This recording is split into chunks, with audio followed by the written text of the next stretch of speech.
शरद पवार साहेबांची भेट घेतली. काय तुम्ही तुतारी फुकाच्या मार्गावर आहात?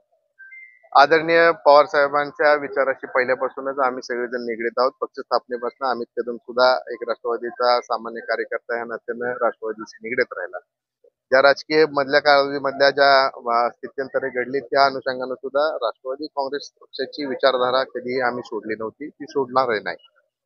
त्याच अनुषंगाने ह्या येणाऱ्या आगामी विधानसभेच्या निवडणुकीच्या निमित्तानं मी परवाच मीडियामध्ये जेव्हा आमच्या कार्यकर्त्यांचा मेळावा झाला त्यावेळेस अधिकृत घोषणा केली की मी ह्या विधानसभेमध्ये इच्छुक आहे आणि ही विधानसभा लढवण्यासाठी आम्हाला कार्यकर्त्यांचा आग्रह आहे की जे काय आपल्याला संधी मिळेल तिथनं आपल्याला उभं राहायचंय.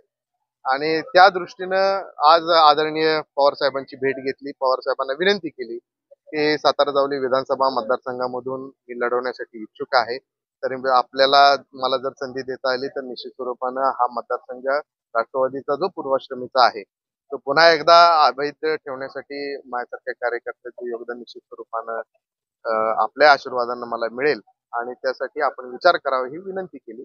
आणि साहेबांनी सांगितलं की तुमचा जो काही माझी व्यक्तिगत माहिती होती ती सांगितली. साहेब म्हणले माझ्याकडे तुमची व्यक्तिगत माहिती आहे. त्या अनुषंगानं येणाऱ्या कालावधीमधली जी काही राजकीय भूमिका आहे ती स्पष्टता कुठेतरी मांडली पाहिजे आणि आदरणीय साहेबांच्या विचाराशी निगडीत होऊन पुन्हा एकदा हा तालुका हा जिल्हा राष्ट्रवादीमय कसा होईल यासाठी प्रयत्न करायचा माझा आग्रह आहे. कोणत्या राष्ट्रवादी? मी राष्ट्रवादीचा विचार जरी राजकीय स्थित्यंतरी झाली तरी आम्ही मूळ राष्ट्रवादीशी निगडीत आहोत. अजित पवारांना तुम्ही शरद पवारांना मागितलेली उमेदवारी पटकरा. मी कालच दादांची भेट घेतली चिपळूणमध्ये. दादांची वैयक्तिक चर्चा करून मी सांगितलं की आतापर्यंत राष्ट्रवादी काँग्रेस पक्षाचे जे संघटन राहिलेलं आहे ते भारतीय जनता पार्टीच्या विरोधामधलं आहे आणि त्या अनुषंगानं आपल्याला जे संघटनेमध्ये काम करणारे कार्यकर्ते त्यांना आपल्याला बळ द्यायचं असेल तर दादा सगळ्यांचा आग्रह आहे की आपण ही विधानसभा लढवावी.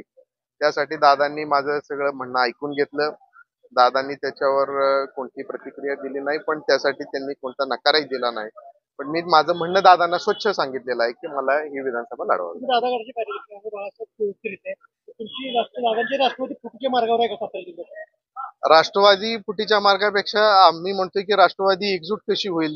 दोन्ही घर जरी एकत्र असलं तर ते कुठं असलं कोणी ह्या घरातला भाऊ असला त्या घरातला भाऊ असला तरी विचार एकच आहे राष्ट्रवादीचा असं मला वाटतं.